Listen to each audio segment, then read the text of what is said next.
moving from that time where we got our illusion of security from money to a time when we get our security from a relationship with the land and a relationship with tribe. There's the imperative that, hey, this is smart. This is a safe way to live. This could give me more security, because everyone is going to do this. You might not want to be a prepper. Too bad. At some point, when food gets expensive, when it prices you out of the market, when there's shortages, when there's far more shortages than there are now, it's just going to be economic. It's going to make sense. You're going to go to your neighbor. Oh, you've got some tomato seeds. We're going to transition into this lifestyle where we grow food.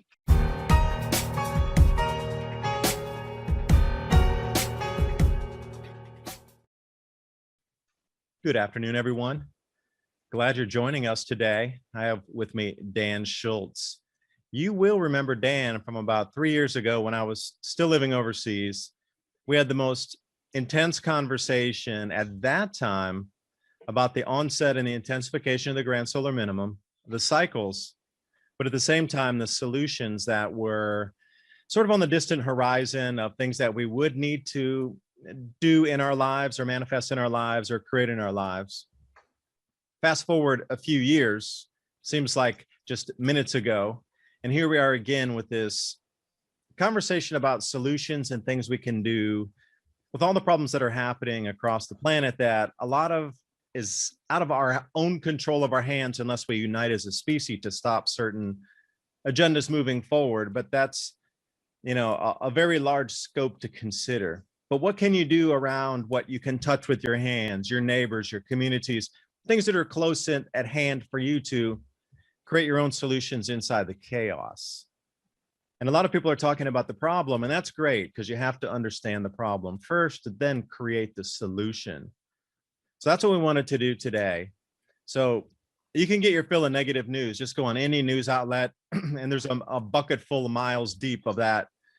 Today, we wanted to sort of talk about the base layer of what the problem is, and then how we can come up with the solution. So we wanted to keep it on a very positive note. So by the end of our conversation, you walk away knowing that you have the power of your own fate in your hands, at least of what you can touch around you, and the ideas of empowerment of your friends, your families, and others to create something larger than just yourself around the periphery.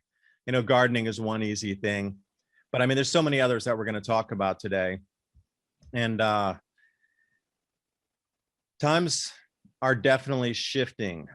It's not as if we were 3 years ago waiting for something to happen. It's in play at the moment. So it's quite a bit different conversation than a few years back of it's going to happen. You could do this. You might think about that, compared to, all right, it's in play. Now we must start to do these things to be able to give a larger safety net around us. Like for me, I'm growing my own garden. I got an orchard out here. I have my land really far out in the countryside, East Tennessee.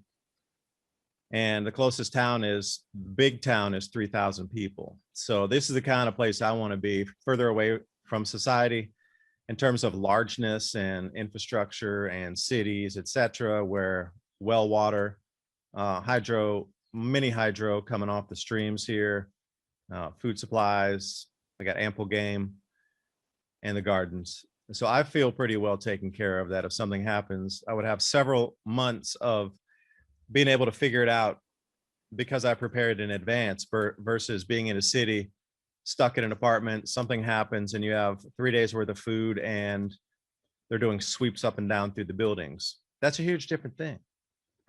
So how do we get ready and how do we prepare? Dan, I'm glad you're joining me because I know you're full of ideas. When I got your email, he's like, we got to talk about solutions. And I'm so happy we're talking about solutions versus just rehashing the same old problems that are here. Floor is yours. Thanks for joining. Thanks for having me. Yeah, everybody feels what's going on. Everybody is unsettled. What's happening is really unprecedented in certain ways, from the censorship You know, you have focused on cycles for as long as I've been listening to you. And I have always been a believer in history repeating itself, in these cycles of human cycles to galactic cycles. And you'd mentioned earlier when we were talking privately that there's this war cycle. I'm really not into astrology, David, but there's a cycle of Uranus when it transits Taurus every 84 years. 84 years ago, we had World War II. 84 years before that, we had the Civil War. And 84 years before that, we had the Revolutionary War. We have a war cycle coming up. And when you look at these, the grand solar minimum or the 12,000 year catastrophe cycle, this waning of our magnetosphere, it's all a really big deal. And so we have a situation, and I won't belabor the problems that we face. Really more important is, you have these people by the millions, by the tens of millions leaving cities right now. It's not like you and I have esoteric knowledge. People are exiting the system. And I've been talking about this, well, for years, about exiting the system. And the main reason I started talking about it is that people are dissatisfied with the system. You know, I mean, 20, 30 years ago, we talked about how unsustainable our economic system is. You know, we have an economic system based on infinite growth. What could go wrong there? It's an economic system based on parabolic sovereign debt, a fiat currency. You know, what could go wrong? It's designed to fail. And then, you know, we have an unsustainable agricultural system that depletes soils all across the board. And what I used to say is, do you know what unsustainable means? It means it's going to end. That's what it means. It's going to end. And so having some vision in your life and the foresight, which most people can see when you talked about collapse, even though Jared Diamond wrote an excellent book called Collapse, and people started catching on. When you talked about it 10 years ago, people kind of looked at you funny and went, oh yeah, 50 years, probably will. Now collapse is on the tips of everybody's tongue. You don't need a great imagination. I mean, in fact, you might argue, and many people are, that this is collapse. What we're seeing is collapse. So, you know, what do you do? Do you move to Tennessee? Do you move up into the mountains? Do you go off grid? I've had a few recollections in the last couple of weeks, I don't know, bolts from the blue, if you will, that have just set my mind a little more at ease about the transition of what we're entering and the cycles we're going through. Humanity has always been going through these cycles. Humanity always will go through these cycles. They're going to go through these transitions. A lot of them are fostered and put forth by elite to drive or move a society into the next set of control structures. One thing that's changing for sure is the sun. The electromagnetic frequency of the sun's changing. Now, if you want to get down to the basic science of it, the electromagnetic field is then changing the magnetosphere, and there's changes in our magnetic fields on the earth. Things are becoming much weaker. Defense of particles and inbound ejected from the sun has a much greater effect. But again, that affects us as the human being also with our resonance field in the brain. So as the sun steps down, there's going to be an electrofrequency change. And the frequency change also needs to be matched in control structure here from the elite. So one thing that is just the easiest thing to pick out of an entire hayfield is the control down, the top down pyramidal structure that we have with central banking at the top, and then the militaries and all these different control systems within, from corporations, religions, et cetera, that keep everybody in their strata. That's going to need to change because the frequency from the sun is changing. So an old heavy frequency, a modular control like that of iron is not going to fit into a vibrating faster ethereal, let's say air, for an example. These are all parts of the changes that I continue to see with cycles on top of cycles. Like this control structure has been here for what? 8,000 years at least, of the same players in the same positions of powers continue to control humanity moving through these changes and causing the changes in many ways, shapes, or forms.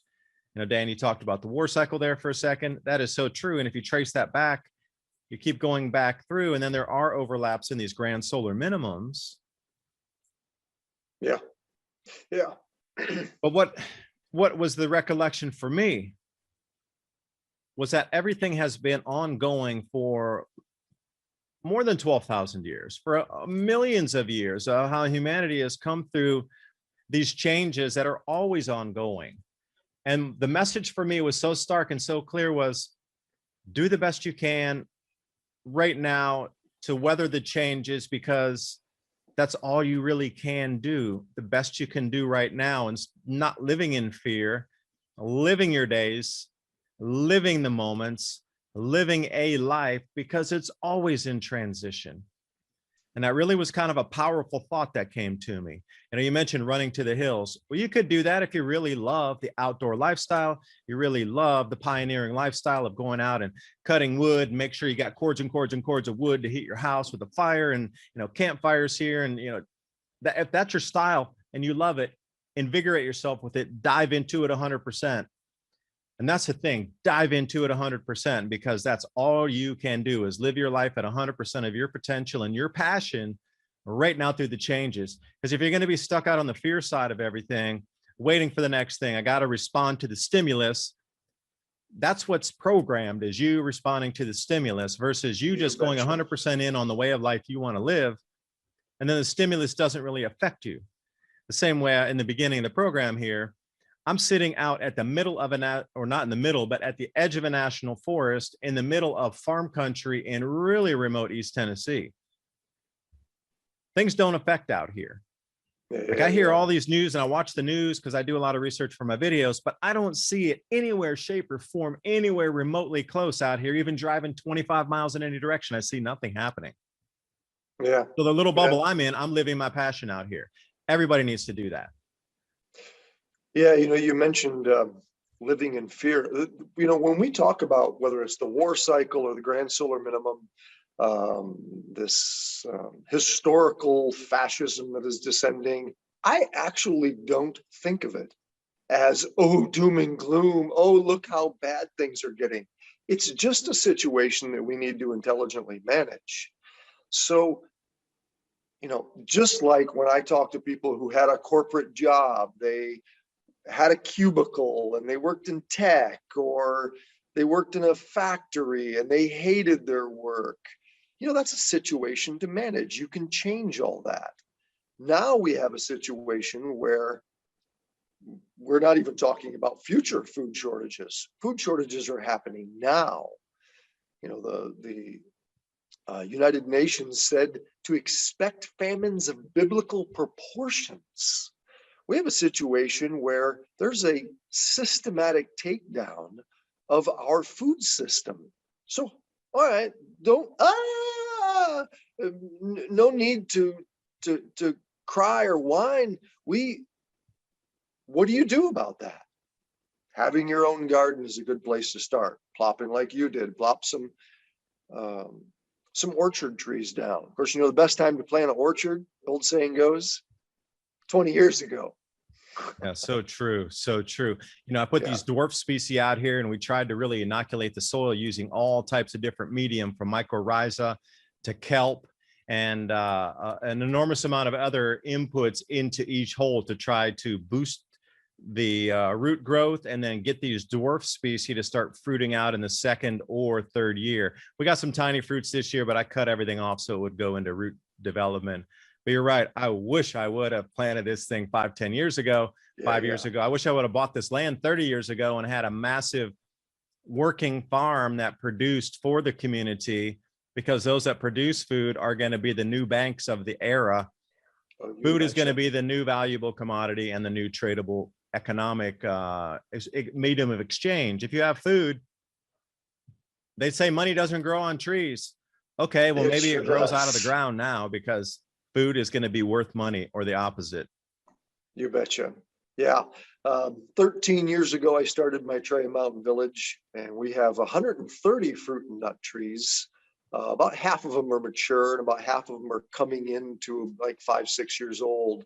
So while I didn't plant them 20 years ago, we have an abundance. And what I saw happening and what I responded to was not only the design system failure, but I think there are two reasons to do what we are doing.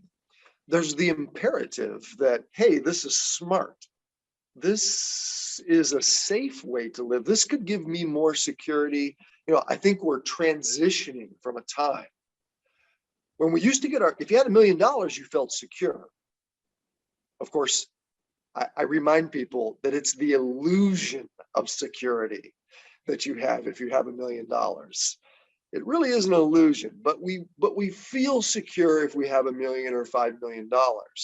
We're moving from that time where we got our illusion of security from money to a time when we get our security from a relationship with the land and a relationship with tribe. So, I just have come to the conclusion, David, that, and most of this comes from, I lived with a couple of indigenous peoples for a while. And what I gleaned from that is that we are genetically hardwired. I don't think there's anything you can do about it. There's nothing you can do. We are all a little insecure. We don't know where our food comes from, literally. We don't have that deep relationship with the land that the indigenous peoples have.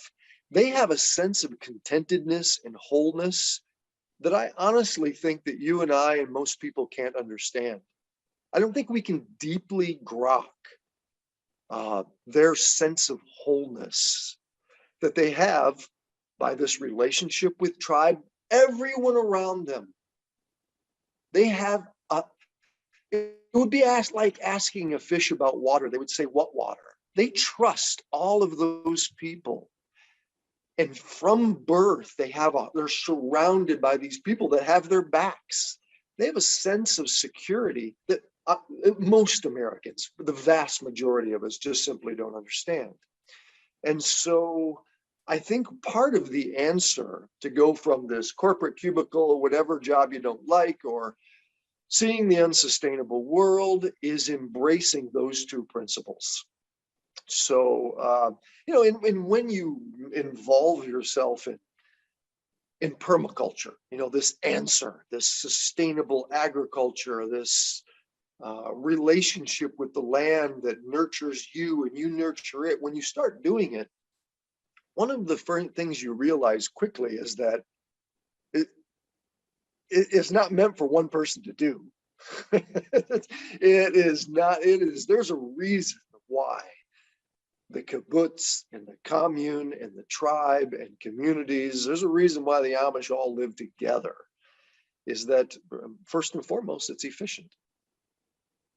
It's just plain old efficient. That's true. Even with two people trying to just do the daily chores and get the garden, even to go pick the food that you're going to prepare for your meal. Yes. And trim out enough leaves so there's more airflow. Like example, the tomatoes, it rained for the last 5 days, and the bottom leaves were getting a little mucky down there. So to go in and trim out 40 tomato plants and get the airflow going again, plus get the tomatoes, plus get the lettuce, wash everything up, get it, prepare it. That takes a couple hours. Yeah. And, you know, you got to think about what we don't have as a skill set, which is taught to many, you say, people that are in tune with the land, is the wild foraging. Because, you know, if you Yes. dropped a city person out here, they would miss a lot of the foods that I've been learning how to do wild foraging here in the Southeast.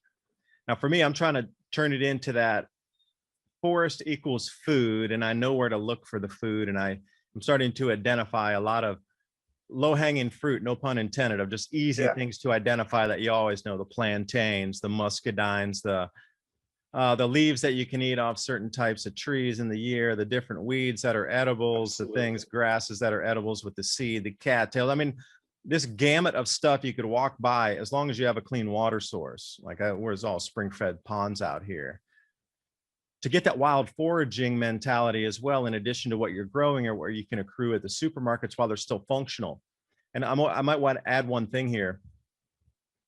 Get what you can while the supply chains are still running, because I just did a video yesterday on Union Pacific Railroad is going to suspend all traffic from the West Coast eastbound for 7 days.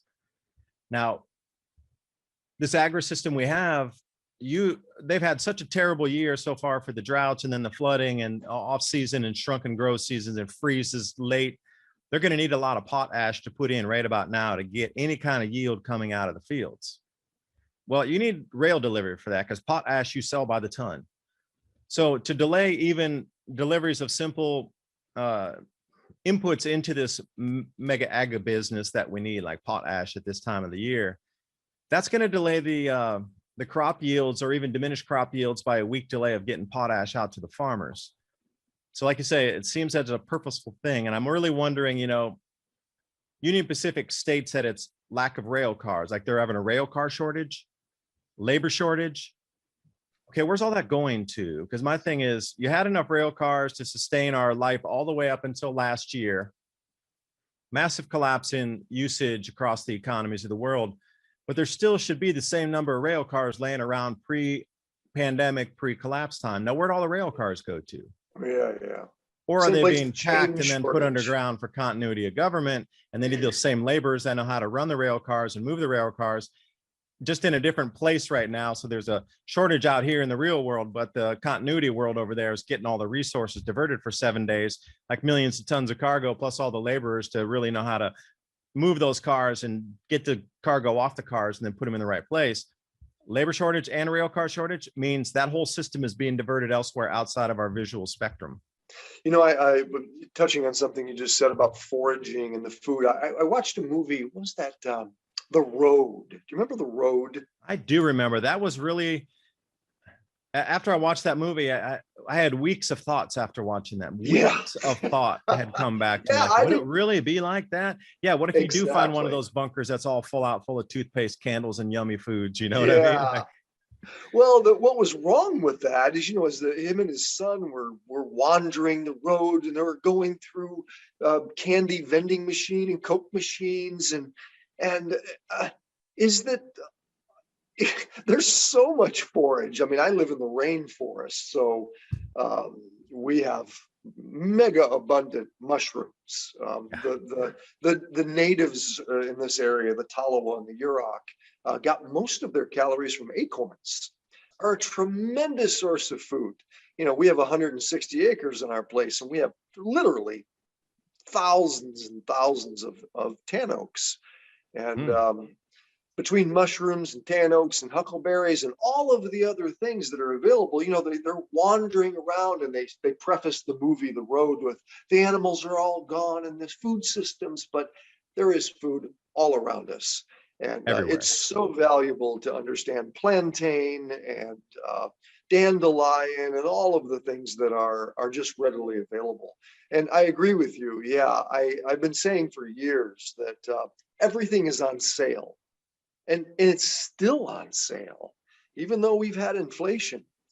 Everything is on sale right now, largely because it won't be available. The systems are breaking down, whether it's the rail cars. You know, there's a change short. I talked to somebody at the bank the other day, and I said, really, I needed some quarters. No quarters. And I looked at the gal and she looked back at me and she goes, yeah, it's all staged. And I said, really? You work here at the bank? You think that, huh? She goes, oh, it can't be. How can all of a sudden, she goes, I know too much about this. You know, this system is not going to, we've lived, you and I know you lived in Asia for a while where it's a bit different, but most people in America, we've just lived these cushy lives. We go to a grocery store and there's a mountain of food, just a mountain. And we can choose, oh, today I feel like we've been spoiled. We have been pampered. We've lived this decadent abundance, this little tiny blip in history where people could retire on a golf course. This has never happened in history unless you were a king. We've lived this little tiny microcosm and it's ending. So you're going to see that in the fact that, farmers are having a hard time getting tractor parts. There's a domino that's falling. Chain shortage in this digital currency. There's a domino that's falling. These dominoes that are falling are huge. They're 6-ton monoliths. There's nothing to stop them. And just like the fascism, there are cycles. And you look at history, whether you're reading Orwell or Huxley, this does not end well. We need to be prepared for the changes that are happening. I'd talked about having governments prep out and start to think about moving different crop species further south, about 600 miles further south, based on past cycles. So in the last 150 years, our climate's been incredibly stable, where we've figured out these grow zones in the plant and the harvest times based on a stable climate system that had existed for, several generations, 5, 6 generations or longer. But that's coming to an end now, where you're starting to see, as the sun steps down, these jet streams are going to move into different places, and the cloud cells are bunching on each other. And we're getting these massive rain out events, which I'd said were going to happen because you can't have cloud cells bunching on each other and cosmic rays creating new cloud layers, and you're not going to get an enormous amount of rainfall. You're going to get biblical amounts of rainfall. And it's just what they talked about. And it's really about reading a history book. Yeah. Because if you look, you can find a lot of almanacs going back, say, 1800 years or so, of weather event almanacs, and it could be a monastery had written something down, the crown something, an entry of a crown agent or whatnot that had described a weather event for an insurance loss for something. And how many navies there have been from the Dutch Navy and going around, good records for the last 600 years. But then the records kept getting better from, say, 1400 coming to present day. And you can just start to map out, okay, massive rains here, massive rains there, overlapping on when these cycles occur. And one thing that did keep occurring was this massive amounts of rain and massive hailstones. So you can just guarantee that's going to happen. Yeah. And just some other things that are going to happen is governments are going to be, changed because they can't provide for their citizens anymore. And it seems that the governments now are taking the citizens by the horns instead of letting the other way. Usually it's the other way around. Government can't provide for the citizens because of lack of food, so the citizens require a change in government. Well, this time it seems like government's grabbing the citizens first so they can't have a chance to go that direction over food, where everything's getting clamped down, locked down. Everybody's being corralled through a chute to completely control their access to food. And if you notice, since 9/11, this whole mechanism that's out there is just waking everyday state, from cameras to militarization to police. Everything's on top, so that assets have been placed in advance this time to stop the citizenry, all 8 billion, asking for change. And then on top of that, you start putting all these things that change the mind of the person into not community organization, but individual fracturing and, dark energies and these thoughts that are not positively resonating in people. And it seems that it's the reverse this time of what's happening because of the technology. Yeah. It's a controlled demolition. They've gotten smarter. They know, the people at the top have all the information that you and I have. They know about Yeah, they probably got AI programs and so much more detail. They know how this is going to collapse. And whether it's the food system, whether it's the depleting of the soils, the financial system, whether it is this war cycle, they know. And anybody can do this. Anybody can open up the history books. You look at the 1600s, from 1645 to 1715. You can look at some of the ancient Chinese records. You did a great job of documenting the fall of Chinese dynasties during these climatic cycles. What really happens is the sun. As David says, it's not you, it's not CO2, it is the sun. And they know about these sun cycles. And what happens is there's a worldwide decline in food production. That has happened. We're years into worldwide decline. So what they're doing is they're controlling it. Instead of having it collapse and reacting to it, hungry people, they don't like governments that don't provide food. They are controlling this collapse. It's a controlled demolition. So once you see that, you too can be like the governments, and instead of being reactive, you can be proactive. That's what I'm proposing. And to pick up on the thread that I was mentioning earlier,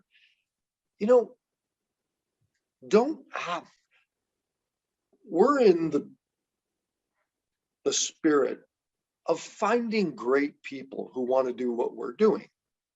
We've got our 160 acres, it's in the mountains. We've got gravity-fed water systems. It's one of the advantages of living in the mountains. We're looking for people that want to do it because it's smart, but really what we want is people who are doing it for the good reasons, what I call the good reasons, because it's soulful work. It's healthy to do that. When you know exactly where your food comes from, there's something super satisfying. I had some guests come through a few weeks ago, and they were interviewing me on our sustainable living project. And they said, it kind of surprised me. And they said, what is the deepest lesson you've learned in doing this?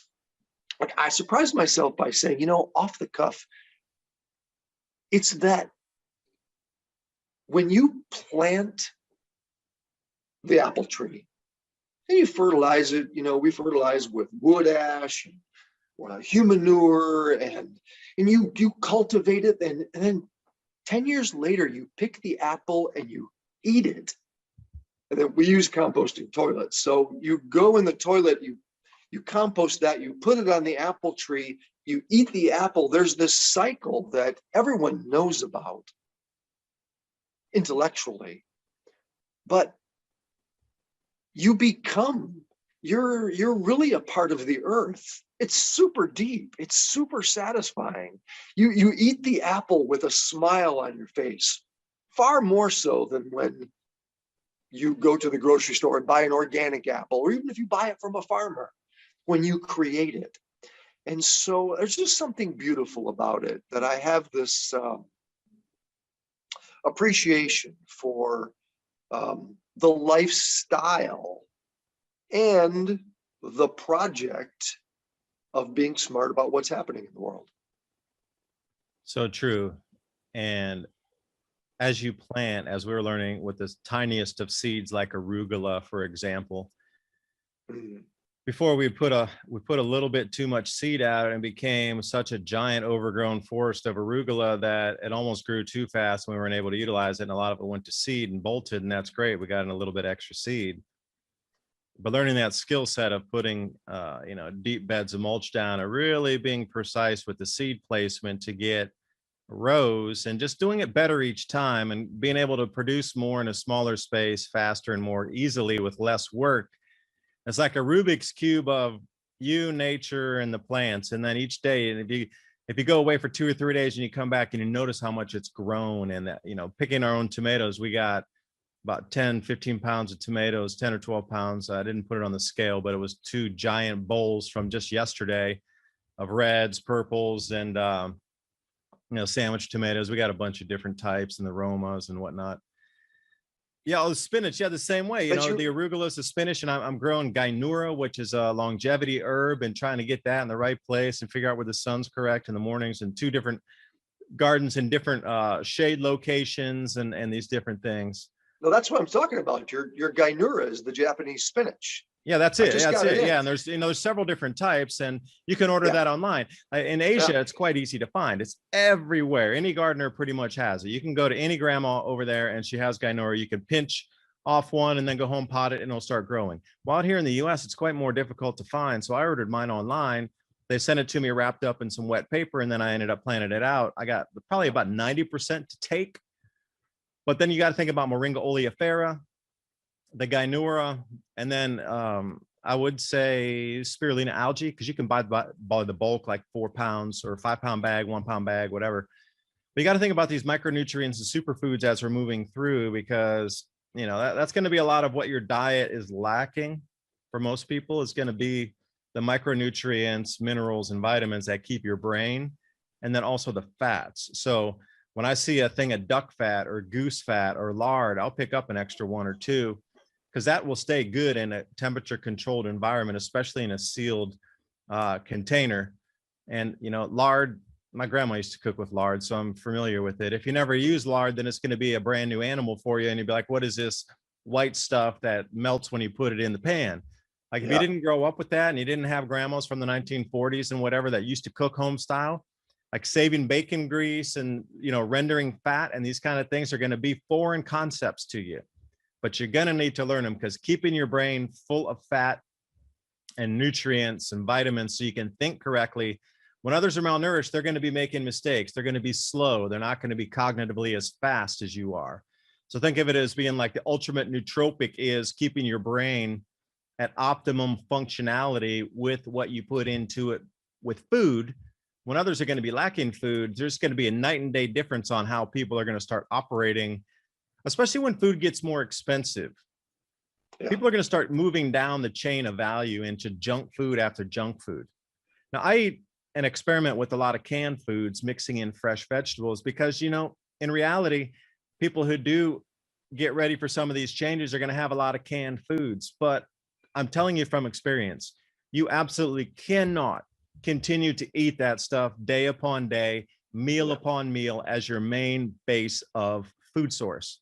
You will absolutely need fresh to go in there. It's so sodium laden. And you can just taste, you get a difference in the feeling of the body. Go ahead and eat all your prep foods for 3 meals a day for 3 days and see how you feel. You're going to get sluggish. You're just not going to have that optimum, unless it's really good it's really good prepared foods with the optimum calories and everything else you need inside there. But existing off cans of beans and, powdered this and boxed that. Yeah. I'm glad you're going over a lot of the details of how. I think because everyone is going to do this. You might not want to be a prepper. Too bad. At some point, when food gets expensive, when it prices you out of the market, when there's shortages, when there's far more shortages than there are now, it's just going to be economic. It's going to make sense. You're going to go to your neighbor. Oh, you've got some tomato seeds. We're going to transition into this lifestyle where we grow food. When food prices double, triple, quadruple, tenfold, we're all going to do this. So we may as well start. My suggestion is it's a matter of degree. I think a lot of people, and we have a thriving Airbnb eco cabin rental thing at our place. It's one of our connections to the economy, but it brings people in and they can see how we're growing food and how they can, wow, I can do that. Hey, I could get some chickens. Chickens are easy. And my suggestion to them is just start. It's Bill Mollison's, I think it's his 4th permaculture principle. The principle that he outlines, it's called obtain a yield. Just obtain a yield. That's the intention. And just start. It's only a matter of degree. So to the degree that you've exited the system will be to the degree that you're free. To the degree that you've exited the system is the degree that you will have a certain security and health and contentedness. And so my suggestion to people is just start, just obtain a yield. Go buy some tomato plants and plop them in the ground. And then, like my favorite permaculture guy, Sepp Holzer, says, observe and you'll learn. And in a way, nobody can. We live off grid. We have solar panels, we have gravity fed water systems, we don't have a utility bill. And even us, we're not completely independent from the system. In a way, nobody can completely leave the system. You got to pay property tax. Even if you go find some BLM land, you probably want to fly out east to go to a funeral, or you need insurance for your car. We're going to have a foot in the door of the system. I think of it as bridging. We're bridging from the unsustainable to the sustainable. And it's a matter of degree. To the degree that you exit that system and become self-sufficient, is the degree that you'll be satisfied.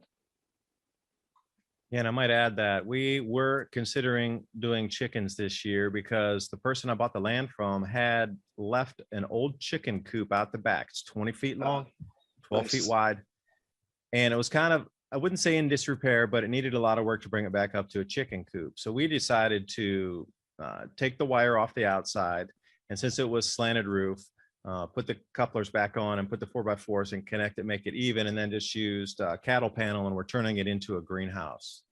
Yeah. We're going to get into chickens next year, but to have a greenhouse during this time that's within eyesight of our house right here, really easy to get the water up there, because we were considering building another greenhouse, but on the back property where we'd need an extra electrical pump. We'd have to run extra electrical wires up there. And it's just something real quick, easy, and functional that we can get started this first year to have a greenhouse so we can get everything ready to put out into the fields faster next year. And also through the winter, still to be able to grow the microgreens, still be able to have harvests off of the Gynura and all these other plants growing in pots in the greenhouse. So taking it to the next step of thinking about, all right, during the winter, yeah, we can have our winter veggies outside. We got the kales and the mustards and these types of things, the heavy leafy greens that love those cold temperatures, the cabbages and thing. But then we also want to have more supple greens that can be grown in a greenhouse, and it only, a 20-pound LNG cylinder, and you can, have a small heater in there. And we could probably, with that, we can even run a 100-foot extension cord up in there and bring a heater in there. That's how close it is. And, we're looking at functionality of putting thousands and thousands of extra dollars of running electrical cables up and then constructing the thing for an extra $10,000, $12,000, or starting off real small so we can make the mistakes close to home here, if you will. You betcha. Then scale it up the next year, because you're right. It's all about getting something, seeing your results, getting the yield in, and then improving it from right then. And then, well, okay, so we did a small greenhouse. It worked. We learned these mistakes. Now what happens when you go to the bigger one? Then what? The value of bringing agriculture indoors in greenhouses. We're actually right now putting together a 4,000 square foot. It's an earthship style. It's earth sheltered, earthship in its design greenhouse that we have Moringa oleifera. Moringa is an amazing plant. And we have mangoes and lemons and limes and avocados. And because as this climatic change happens, and as we want to create even more diversity and stability, there's only so, you can't grow mangoes where I'm at in the mountains, but you can indoors. And that variety is something that when you do start producing your own food, we do go to the grocery store at our place. We do, especially in the winter. But we don't have to. And I run that simulation all the time. What happens, the World Economic Forum is promising us a cyber attack. They're almost guaranteeing it. What happens when the lights go out and there's no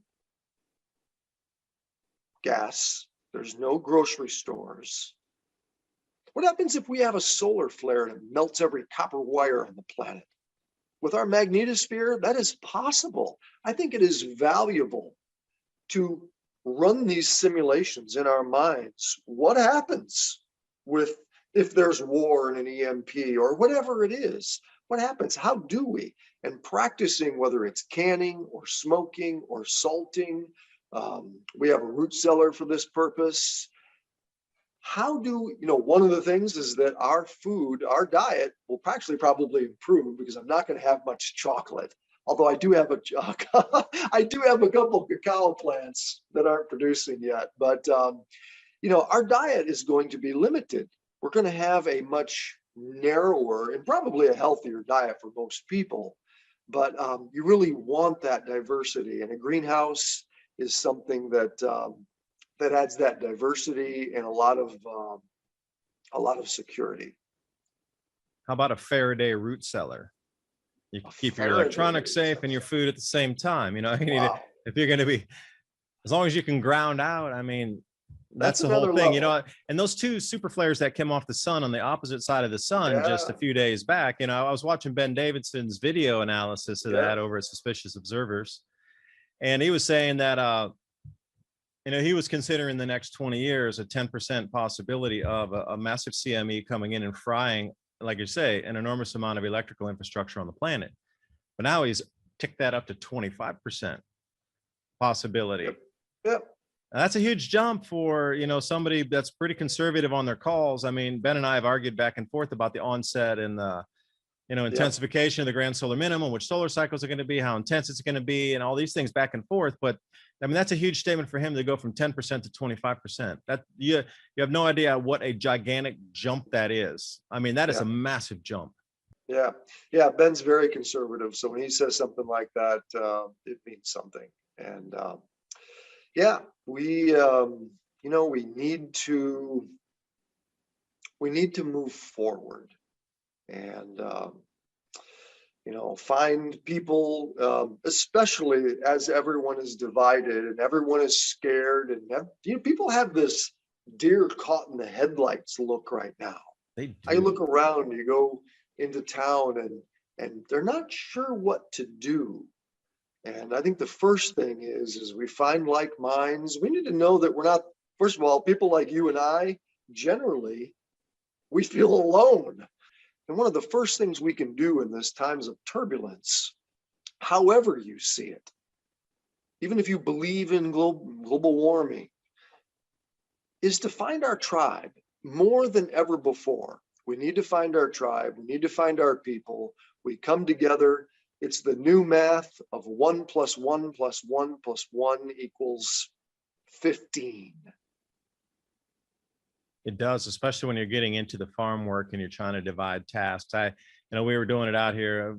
Somebody came out and stayed with us for a little while, and having 3 people compared to 2 people, that extra one person, that's just, they're full of energy and they're just go on this extra one task, while the other 2 are getting just the basic task done. For every one extra person you have, not only can they do an enormous amount of things, trimming, pulling, pruning, helping, cleaning, whatever, but then if you get 2 people, then that amplifies that secondary task need out there. And just to put it into perspective here, everywhere you look, they're talking about supply chain breakdowns. Now, most people would just of the mind frame think, all right, well, my local Costco is not going to have things. My Home Depot might run out of stuff. Joe's hardware store over there is getting low on supplies. But what entails the supply system, or the supply chain system as we know it, is everything that goes into the mega agribusiness that gets the food to your table is that supply chain also. People are so focused on the screwdrivers disappearing out of Home Depot that they're missing the amount of fertilizer that's going over to the tractors that now don't have parts. Yeah. And I was mailing a box to Asia just last week, and I used to remember that it went sea, land, air, or a combination of sea and land, or you could send it air. And they have these different categories and pricing depending on if you could wait a month for delivery, you could send it really cheap. that is no longer an option. I talked to the guy at the post office and he said from now on, they're only offering air cargo only through the US Postal Service overseas. And I said, that's really strange. It's like, yeah, well, the ports are, the ports are shutting down, right? And I said, well, what do you mean? He's like, yeah, the ports are inefficient now and they're having so many accidents of the workers there and people are, everything's banging up and containers are smashing into each other all over. The ports are really slowed down because of accidents from the people. Either they're not really trained, but they're forcing them to work over shifts and working them. And they haven't really worked at those kind of speeds and efficiencies before of new people coming on the job or whatever, but something's wrong with the ports. So then now the US Postal Service has shifted completely to air. That was a huge flag for me going, whoa, whoa. And a guy telling me this in the Postal Service that the ports are all messed up, that they're going to go air from now on. That's a huge something happened there. So think about supply chains well beyond what's going to be stocked in your Walmart in terms of, bits and trinkets of junk coming from China. Way beyond that, it is the actual mechanisms that get the food planted and harvested and into your belly. That's the supply chain that you need to be most concerned about. That's also lumped in with supply chain shortages. But the business cycle and MSNBC only want to focus on, the pillows are coming low because there's no cotton sheets from this country now because the factory shut down in Bangladesh or something. I think it's so valuable to have these conversations because it's hard. We all have a normalcy bias. Life has been so easy. I think I'll retire. There's not going to be any retirement for anybody. just get used to it. This is not going to happen. Our lifestyles are going to change, period. Our lifestyles are not going to have the decadence. We're not going to have, maybe very possibly, and I might argue inevitably, we're not even going to have some of our basic needs met. And so this conversation about the different parts, and the different mechanisms and how they're breaking down and what this means, it is so valuable to understand that, because then we can accept, maybe you accepted it 30 years ago when you understood how Social Security and Medicare had to work. But now, if you keep up, and I implore my own listeners to David Dubine's Adapt 2030, Ice Age Farmer. These are great channels to listen to. They catalog this those actual mechanisms and how they're breaking down and the changes that are occurring. If you know about these changes, then you can be smart about it. Yeah, I have so much appreciation for what you've done, David. Yeah, I appreciate that. Because that's the kind of thing that keeps me going is people saying, it helped my life, or you betcha. My family is much more well prepared now, and we think we can get through this because we found your channel last year, 2 years, 5 years ago. Yeah. But you have two ways to approach this right now, and what you just said is so true. Like things are changing now, and the change mechanisms in play. So you have two ways to approach it. You can either embrace the change and then roll with it, and find that freedom in your life of preparing your own foods, having your community, changing your lifestyle to ways that where you have much more, input into the passion of your life versus, like you say, stuck in a cubicle. Or you can sit on the other side of the spectrum going, oh no, life is happening to me, not from my input. It's just everything slamming me negative. Oh, they're going to mandate this. You need the pass to go there. You're going to have to do this. I need my kids to do that. I can't move here. I can't go travel there. I can't do this. Oh, poor me. Mm-hmm. You got two choices in this. And this, elitist club of, like you say, World Economic Forum, they have told you the broadcast of where they want to take society. Now, I'm not a fan of this. I believe that if 8 billion people started resonating their thought frequencies in a different way, they would be relegated to the dustbin of history. So they do not want the organization of peoples, regardless of your skin color. They want that. That's how they divide. And now it's the division of your socioeconomic strata. Oh, he's making too much money. She's making too much. Oh, it's they are taking, they got to be a multi-sex thing. Oh, now it's broken down into this, that, and the other. Oh, and every way that they can divide humans so we can't connect anymore, because the changes in the sun are going to allow our capabilities of manifestation to occur faster and at a more powerful level. You So the betcha. more that we change in our manifestation capabilities of creating the reality around us, the more these elitists want us far apart. Like I saw this Australian article just yesterday where they said, you can't leave your homes and you can't even have a conversation with anybody. If you see anybody that you know, you can't even talk to them. Don't talk to them, stay 100% apart. Like, what are they so terrified of people having conversations about now? Where they're dissuading you or even telling you you're not allowed to have a conversation with another person. If they see you in a park outdoor, even though you both have the coverings on, they're still going to come and separate you, fine you, arrest you because you're just having a conversation, even though you might be 12 feet apart, 15 feet apart. Yeah, they're trying to control the situation. Yeah, you come at it two ways. You embrace it, embrace the changes, and know these changes are here. And if you can do the best you can to get through these on your own, outside the cities and outside the system, I think you're going to be quite okay, because that's the direction they want. This World Economic Forum crowd wants to take it. Everybody into self-sustainability, everybody off the fossil fuels, everything back to nature. And if you're moving that direction already, you're kind of going to the direction that is planned for people to be moved to in the end result. Now, the nefariousness of how they're doing it is quite something else that I don't agree with. So when you come at it, like the way they're doing it for this control mechanism to try to herd everybody, I don't know. It's just like this, like you see the African savanna animals and they're all out there and they're doing their yearly migrations. And the lions and the other predators are quite good at herding the animals to go a certain direction because then they're setting up the traps.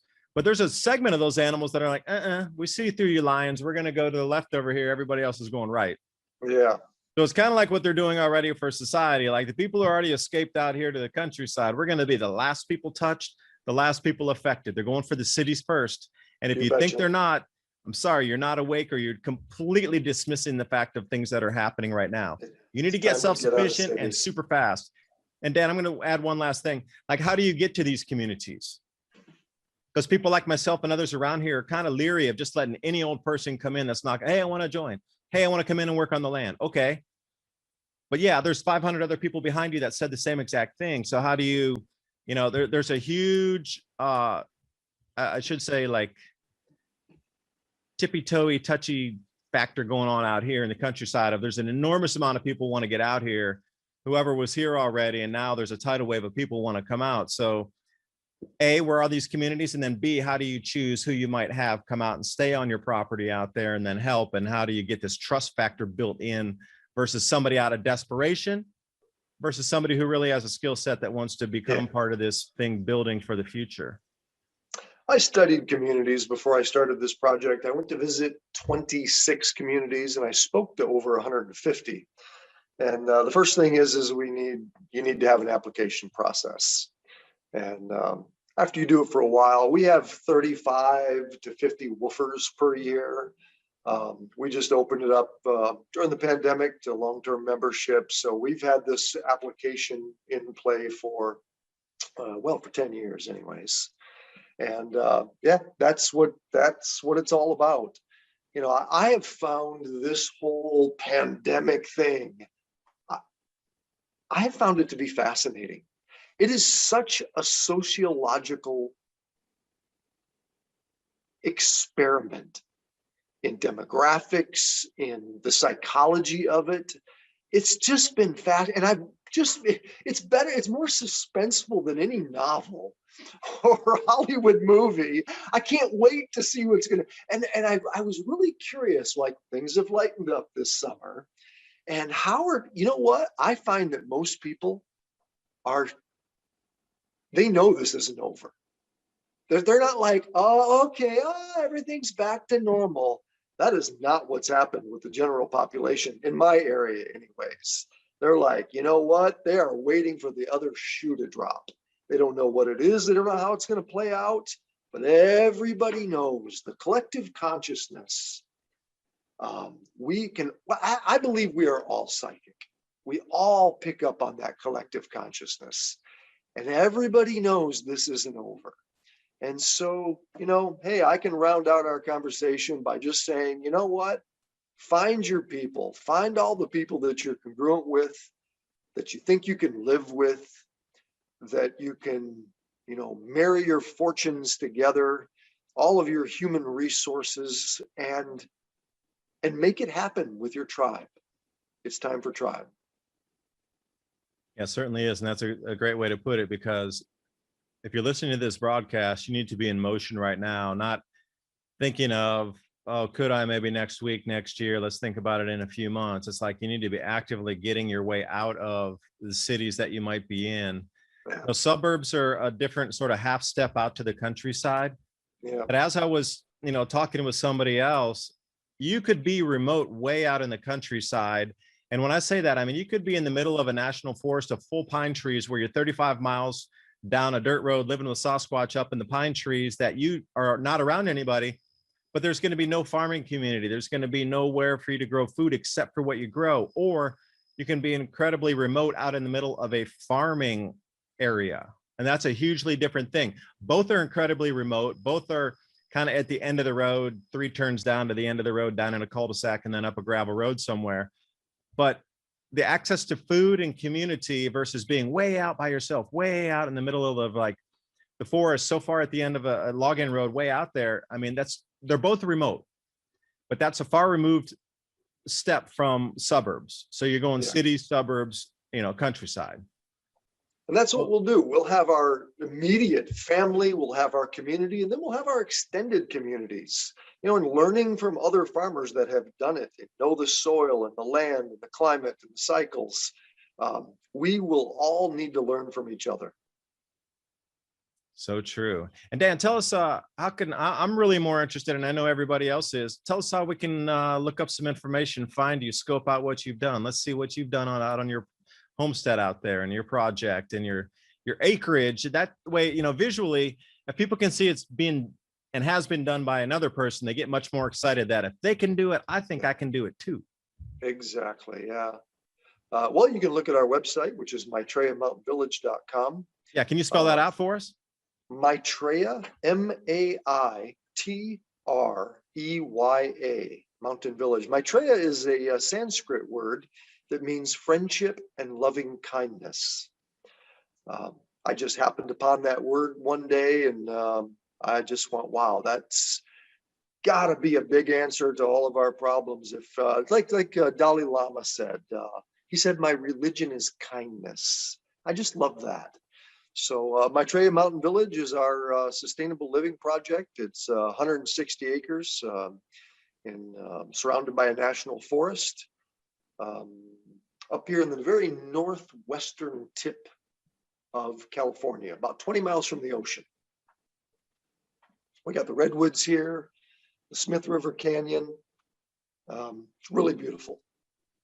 I think that's going to be important. People's exercise capability, either running from threats of danger or running to and address an emergency and being able to help by sprinting somewhere to help with an emergency, And even the endurance of being able to walk 20 miles, to have the fitness to, the new high intensity interval training is where it's at as far as, increasing our heart variability. It's such a meter of health. And it's time for that. It's time to stop indulging and stop eating Cheetos and to get healthy and fit, and so that we all can be potent, so we can handle the challenges that are here for us.